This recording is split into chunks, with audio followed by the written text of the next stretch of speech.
Hey guys, so this week you guys went back to school and hopefully you had a great Christmas and a good New Year's and everything.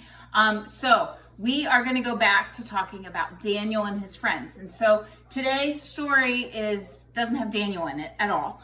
But if you remember, Daniel and his friends, Shadrach, Meshach, and Abednego, those were the three guys that didn't eat the king's food, and they wanted to see how big and strong they could get by just eating the things that they knew God wanted them to eat.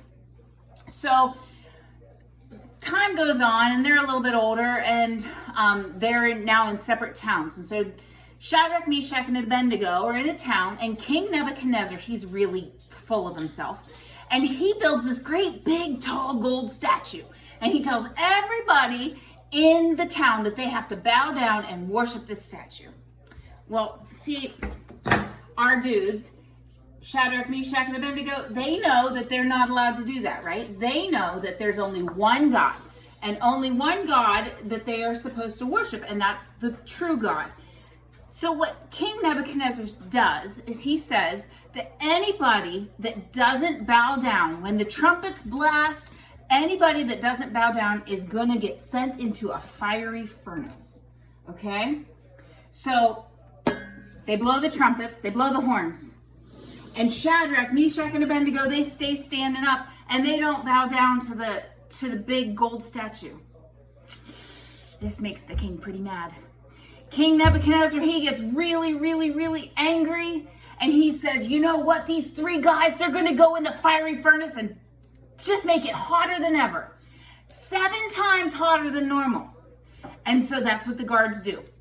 So hot, in fact, that the guards that open the doors to this big furnace, they fall down and they die. Just because it's so hot. So the guards, they throw these 3 guys into the fiery furnace. And Nebuchadnezzar says to them, if your God's real, then he'll save you. But I really don't think that that's the truth. So I've got an experiment for you. This is going to be kind of cool. So we know that God, they were obeying God, right? And God was going to protect them. So we're going to pretend that this bowl, see, it's got some bubbles in it, right?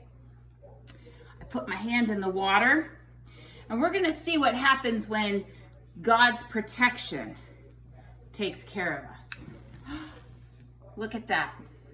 They went into the fiery furnace. Oh, there we go. And God protected them. In fact, King Nebuchadnezzar looked inside the furnace at one point, and there were more than 3 guys in that furnace. There were actually 4. 4 guys walking around inside that furnace. And he's like, who is that? So then he pulls them all out.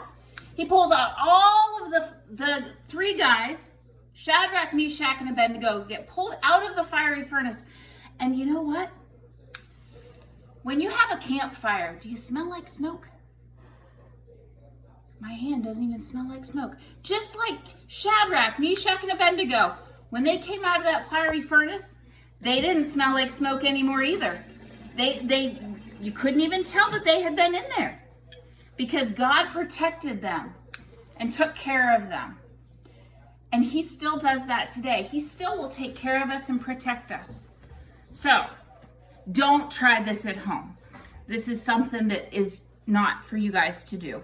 But I wanted to just show you that, you know what? God protects us. Even when things are scary. I don't think that Shadrach, Meshach, and Abednego really wanted to go into that fiery furnace. I'm sure they were probably pretty scared. But they knew that because they obeyed God, that it was all going to be okay.